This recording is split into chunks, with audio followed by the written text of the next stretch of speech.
네, 한 해를 보내는 마지막 주일에 우리가 같이 생각하려고 하는 말씀은 여호수아 5장에 있는 말씀으로 내 발에 신을 벗으라 하는 제목으로 함께 말씀을 나누려고 합니다.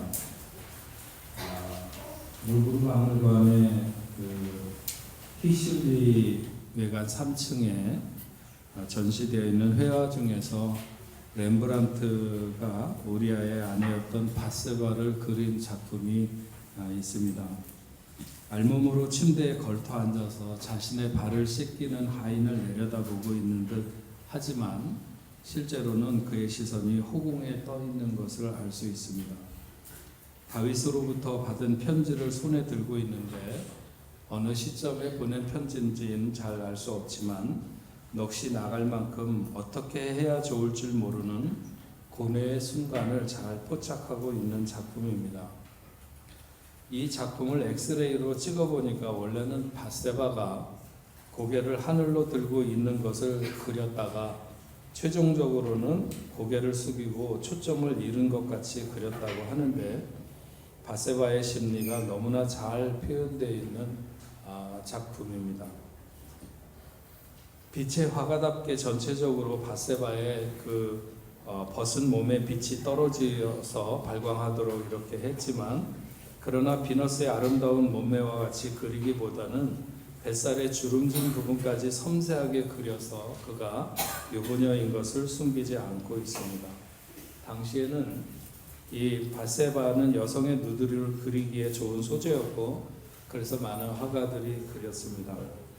렘브란트의 제자였던 윌렘 드로스트도 그렸고 역시 네덜란드의 화가였던 얀 마시스도 그렸고 루벤스도 역시 그렸습니다. 근데 저는 그런 여러 작품들 중에서 렘브란트의 작품이 이 바세바의 심리에 대해서 굉장히 섬세하게 이렇게 가장 잘 나타낸 작품이 아닌가 하는 생각이 듭니다. 다윗은 바세바로 인해서 간통과 살인의 죄를 저지르게 됩니다. 선지자 나단을 통해 책망을 받고 정신을 차리지만 이미 물은 엎질러진 것이죠. 바세바와 다윗 사이에 얻은 첫 번째 아이는 그래서 죽습니다. 그러나 두 번째 아들이 솔로몬이고 다윗을 이어서 이스라엘의 왕위에 오르게 됩니다.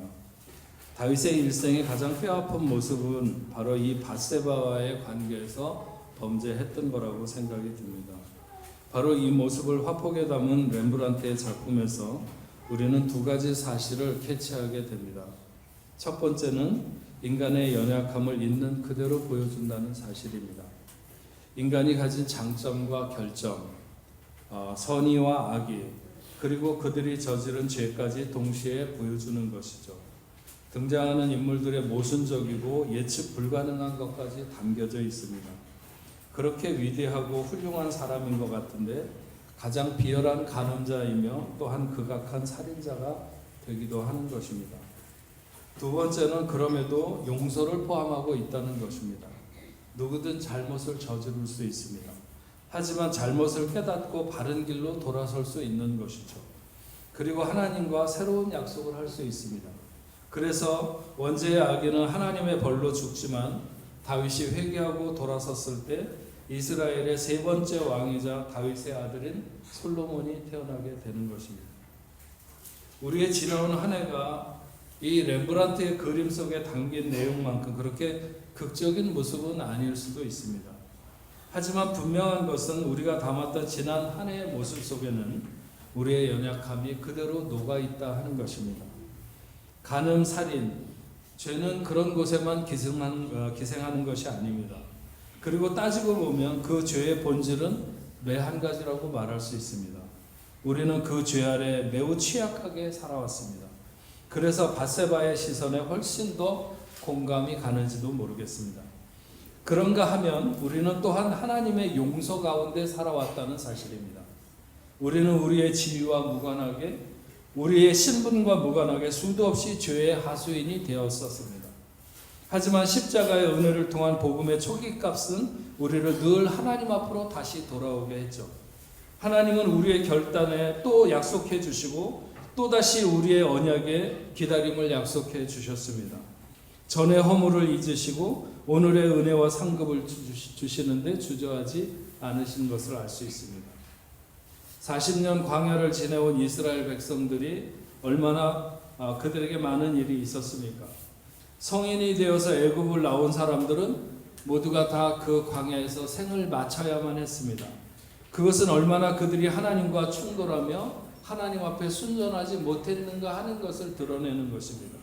그들은 몇 번이고 더 이른 시간에 하나님의 손에 몰살당할 수도 있었지만 모세는 하나님을 막아섰고 하나님은 모세에게 설득당하기를 좋아하셔서 결국 그들이 그렇게 가나안의 앞에까지 이르게 된 것입니다.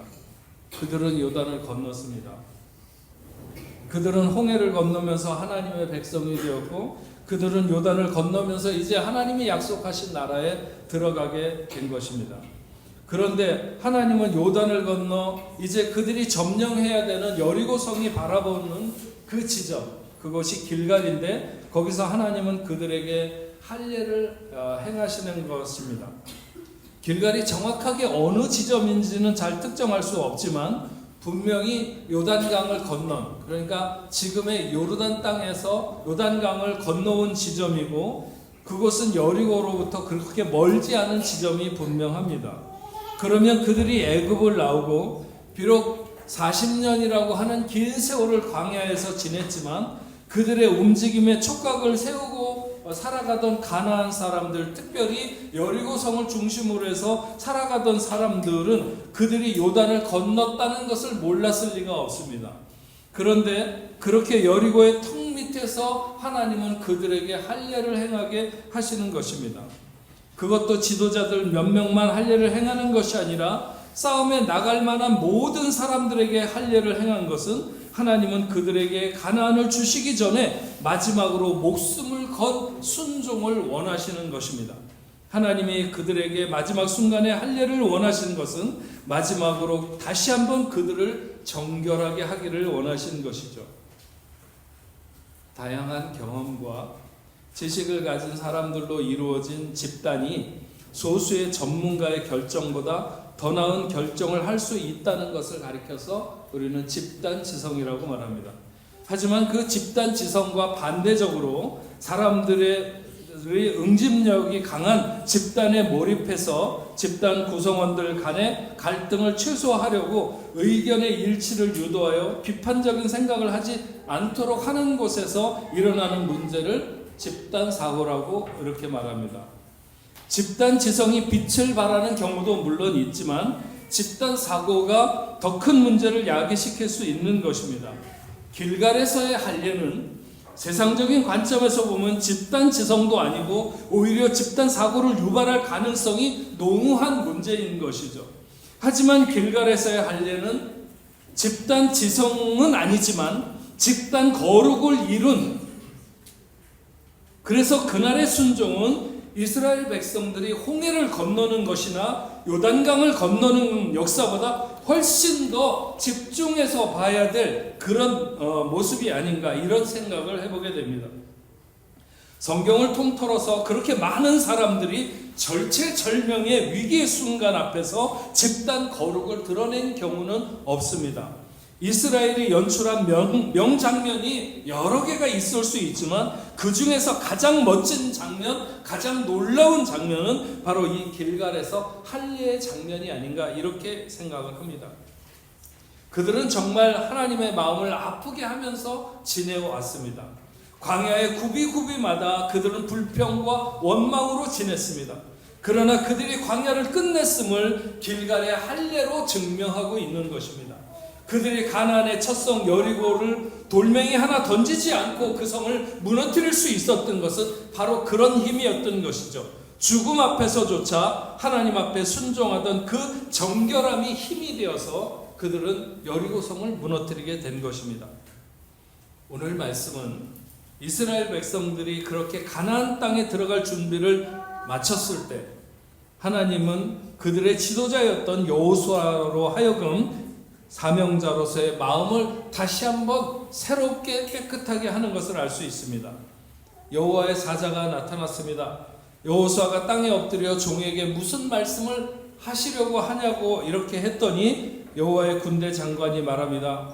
내 발에서 신을 벗으라. 내가 선 곳은 거룩한 곳이니라. 출애굽기 3장에 보면 모세가 그의 장인 이드로의 양을 치다가 그 양떼를 몰고 하나님의 산 호렙에 이르게 됩니다.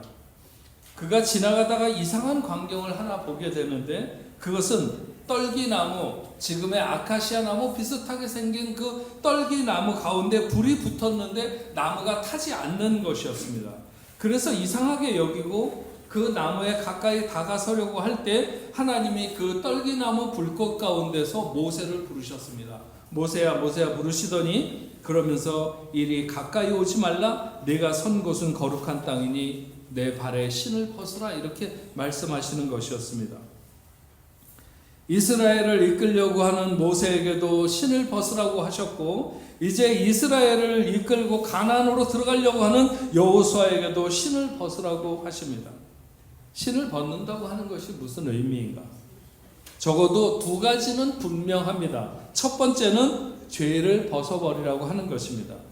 신은 온갖 더러움을 밟고 돌아다니는 것을 말합니다. 제가 간혹 저희 아내와 여행을 하게 되면 저희 아내는 반드시 이 슬리퍼를 챙깁니다. 저는 가방도 점점 커지는데 왜 자꾸 그런 거 가져가냐. 그리고 그냥 호텔에 갔을 때 호텔에서 슬리퍼를 준비해주는 호텔이면 그걸 신고 왔다 갔다 하고, 그렇지 않으면 저는 그냥 맨발로 돌아다니다가 그러다가 그냥 침대에 들어가서 뭐 자기도 하고 그러는데, 어쨌든 그래도 사실 챙겨가지고 가면 짐은 많아지기는 한 그런 단점은 있지만 찝찝한 마음은 안 들고 편안할 수 있는 것이죠. 우리의 문화는 신을 신고 방에 들어가지 않는 문화입니다. 거룩하신 하나님 앞에 설 때 우리가 더러운 그대로는 설 수 없습니다. 모세는 그 신을 신고 살인을 했고 그 신을 신고 도망갔습니다. 신이라고 하는 것은 인생의 수많은 실패와 상처, 그런 얼룩으로 가득한 것이죠. 반 고흐가 한 켤레 구두, 그 신발을 여러 개 그렸는데, 비록 지친 노인의 얼굴만큼이나 주름진 신발의 고단함에 무슨 죄가 있겠는가, 뭐 이렇게 묻는 것 같은 그런 작품입니다. 그런 생각을 하기에도 충분하지만, 그럼에도 불구하고 분명 온갖 더러움, 신이라고 하는 것은 온갖 더러움을 철벅거리면서 밟고 돌아다니는 것이 사실입니다. 모세는 이제 도망자의 삶을 청산하고 방황의 삶을 끝내기 위해서 그는 신을 벗어야 했습니다. 죄악의 옛사람, 교만하고 방탕하고 불신하고 원망하며 신고 다니던 신을 벗어야만이 우리는 사명자로 설 수 있게 되는 것입니다. 두 번째로, 신을 벗는다고 하는 것은 권리를 포기하는 것을 말하는 것입니다. 룻기의 말씀에 보면 이스라엘 중에 모든 것을 무르거나 교환하는 일을 확정 지으려고 하면 사람이 신을 벗어서 그 이웃에게 주게 되어 있습니다. 그래서 기업 물을 자가 신을 벗어서 보아스에게 주었을 때 보아스가 기업 물을 자가 되는 것이죠. 하나님 앞에 신을 벗는다고 하는 것은 이제 다 포기하고 주님께 맡긴다고 하는 것입니다. 주님만 바라보고 나가겠습니다. 결단의 표시인 것이죠. 지금까지 살아온 삶의 자세를 내려놓겠다는 것입니다. 지금까지 의지한 것, 이제는 더 이상 의지하지 않겠다는 것입니다. 신을 벗는다고 하는 것은 하나님 앞에 내가 아무것도 아니라고 하는 사실을 고백하는 것입니다. 내 권리를 포기하고 난 아무것도 아닙니다. 오직 다 주님께 맡깁니다. 겸손히 내가 낮아지는 표시가 신을 벗는 것이죠. 그럴 때 하나님의 은혜가 임하고, 그럴 때 하나님의 축복이 임하고, 그럴 때 하나님이 우리에게 가까이 다가오시는 것입니다. 우리의 미래는 모두 거룩한 땅, 거룩한 시간입니다. 이스라엘 백성들과 함께 해야 했던 모세의 미래는 거룩한 땅입니다. 이스라엘 백성들과 함께 해야 했던 여호수아의 미래도 거룩한 땅입니다. 그래서 그들은 그 앞에 신을 벗어야 했습니다. 광야의 이스라엘 백성들처럼 죄의 시간도 실패의 시간도 살았고, 그런가 하면 반대로 은혜의 시간, 감사의 시간도 있었습니다. 그런데 이제 그들이 새로운 땅, 그들의 미지의 세계는 신을 신고 정복해야 되는 땅이 아니라 신을 벗고 정복해야 되는 땅입니다. 그래서 여호와의 사자가 나타나서 여호수아에게 신을 벗으라고 말씀하고 있는 것입니다. 우리도 광야와 같은 시간을 보냈죠. 제가 여기서 예배를 끝나고 이제 오후에 집에 돌아갈 때는 항상 요 알마막소 길을 타고 내려가서 플러스 알마막소를 건너서 알마막소 다리를 지나서 그렇게 집으로 갑니다. 근데 아직도 코로나 기간에 제가 그곳을 지나던 트라우마 같은 것이 남아 있어서 문득 그곳을 지나갈 때마다 이렇게 뭔가 두려움, 불안감 같은 것이 엄습할 때가 있습니다. 코로나 기간 중에 아무도 다니지 않는 제가 혼자서 집에서 여기 그 거리에 차도 하나도 없고 사람도 아무도 없는 그 길을 이렇게 혼자서 이렇게 지나가면서 그 광장과 그 다리를 지나면서 제가 그런 생각을 많이 했습니다. 과연 정말 일상이 회복되는 날이 올까? 언제 그런 일이 있었느냐는 듯이 그렇게 일상으로 돌아가서 광장 모퉁이마다 차지하고 있는 카페에 사람들이 앉아서 차를 마시면서 이렇게 시끄럽게 얘기하는 그런 시간이 올까? 일상에 대한 그리움으로 눈물 지으면서 지나가던 곳이었습니다. 그래서 지금도 그곳을 지나갈 때마다 두근거리는 마음이 잘 가라앉질 않습니다.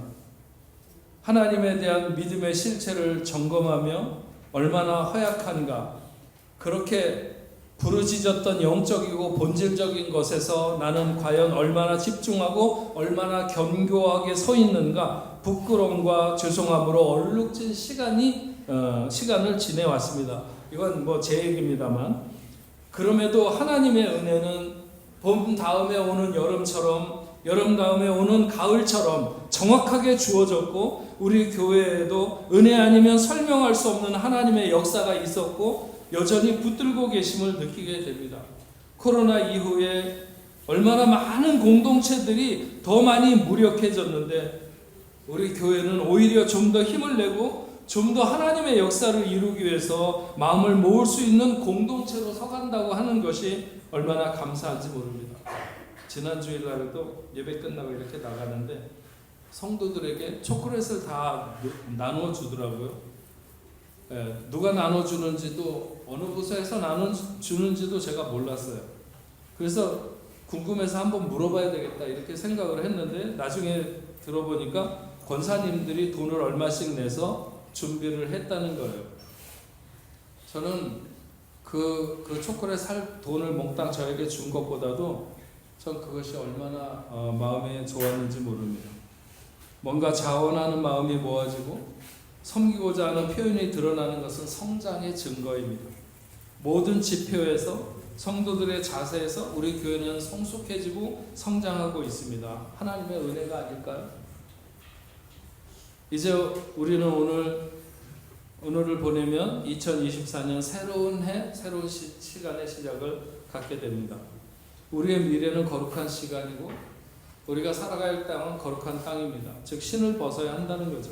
우리가 죽은 물고기 떠내려가듯이 그렇게 살지 않고 사명자로 살고 주님의 자녀로 주님의 제자로 살기를 원하면 우리는 신을 벗어야 합니다. 내 힘과 내 의지, 내 노력으로 사는 시간이 아니라 오직 주의 능력으로 살기 위해서 신을 벗는 것입니다. 이스라엘 백성들이 죽음 앞에서조차 자신들의 자신들의 힘을 온전히 다 빼고 길갈에서 그들이 할례를 받을 때 그들은 빈손으로 여리고를 무너뜨리게 됩니다. 그런데 그들이 뭔가 할 수 있을 것 같았을 때 굳이 하나님까지 나설 필요가 없다고 자기들끼리만으로도 충분하다고 생각했을 때 그들은 아이성 앞에서 패하게 되고 마음이 물같이 녹아진 것을 알 수 있습니다. 그러므로 우리 그리스도인들은 세상과 승리하는 코드가 다른 것입니다. 세상은 자신감, 자신의 능력과 경험, 지식과 결단력 이런 것으로 미래의 시간을 살려고 할 것입니다. 그렇지만 우리는 다릅니다. 오히려 알 수 없는 시간과 여러 가지 상황 앞에서 신을 벗는 것입니다.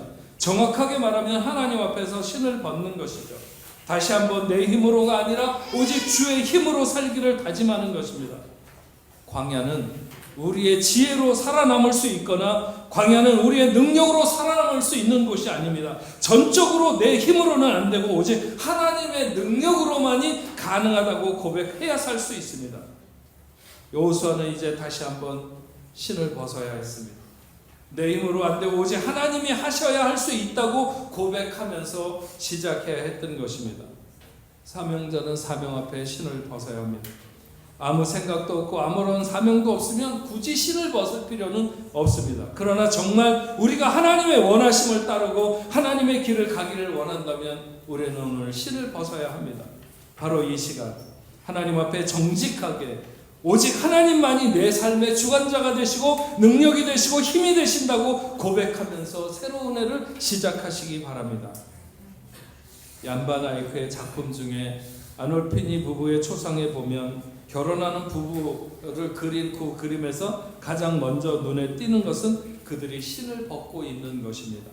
새로운 가정을 시작하는 결혼의 신성한 자리에서 그들 부부는 신을 벗고 있습니다. 그들의 결혼을 하나님 앞에 맡긴다는 뜻이기도 하죠. 우리의 시간도 그래야 됩니다. 지금 여러분이 선 곳이 바로 거룩한 곳입니다. 신을 벗고 새로운 해를 맞는 여러분들 다 되시기를 주의 이름으로 축원합니다. 우리 같이 찬양하겠습니다. 은혜 찬양하겠습니다. 내가 누려왔던 모든 것들이, 내가 지나왔던 모든 시간이, 내가 걸어왔던 모든 순간이 당연한 것 아니라 은혜였습니다. 아침 해가 뜨고 저녁에 노을, 봄의 꽃향기와 가을의 열매, 변하는 계절의 모든 순간이 당연한 것 아니라 은혜여서 우리 같이 찬양하겠습니다.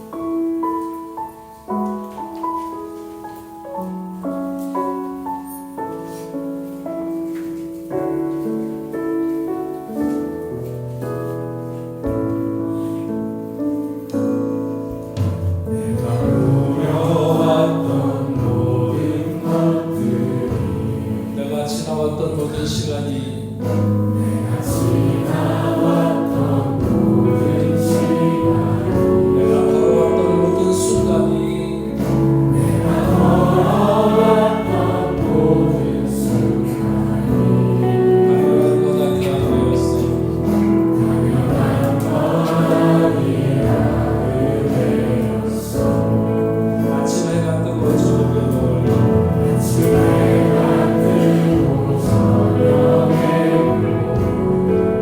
꽃향기와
우리 지난 한 해를 돌아보면 마치 다윗이 밧세바로 인하여 범죄한 것처럼 하나님의 마음을 찢고 하나님의 마음을 아프게 한 적이 얼마나 많은지 모릅니다. 그럼에도 불구하고 하나님의 은혜는 멈추지 않았고 우리를 용서하시면서 그 십자가의 은혜가 흐르는 복음의 초기값으로 다시 돌아올 수 있는 저희를 삼아주신 것을 감사합니다. 하나님, 우리가 이제 한 해를 보내고 새로운 한 해 앞에 섰습니다.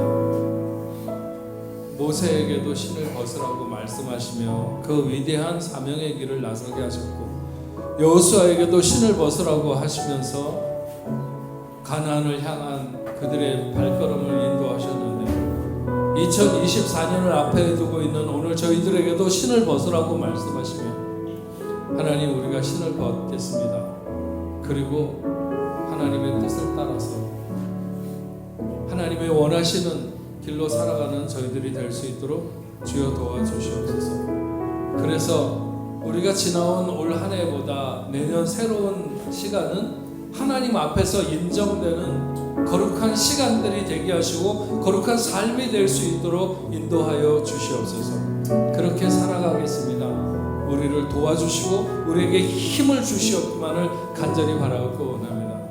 오늘도 하나님 앞에 서면서 저희들이 귀한 예물을 올려드립니다.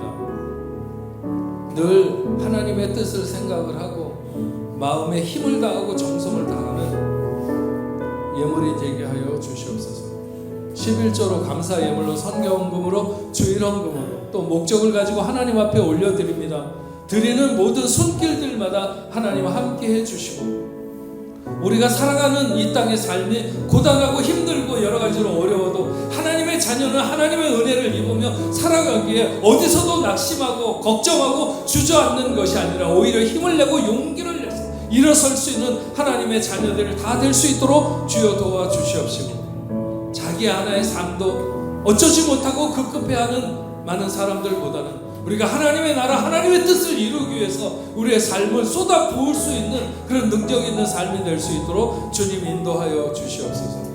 하나님, 우리 교회가 함께 협력하고 있는 모든 선교지, 저 아프리카 그리고 중동 땅 그리고 유럽 하나님 전역에 하나님 함께 해주시고, 그 선교사님들 사역에 힘과 능력을 부어주시고 우리가 더불어 함께 협력하면서 하나님의 나라, 하나님의 뜻을 이루어갈 수 있도록 주님 도와주셨기만을 간절히 바라고 원합니다. 하나님 아버지, 특별히 당신의 사랑하는 자녀들, 많은 사람들이 여행 중에 있습니다.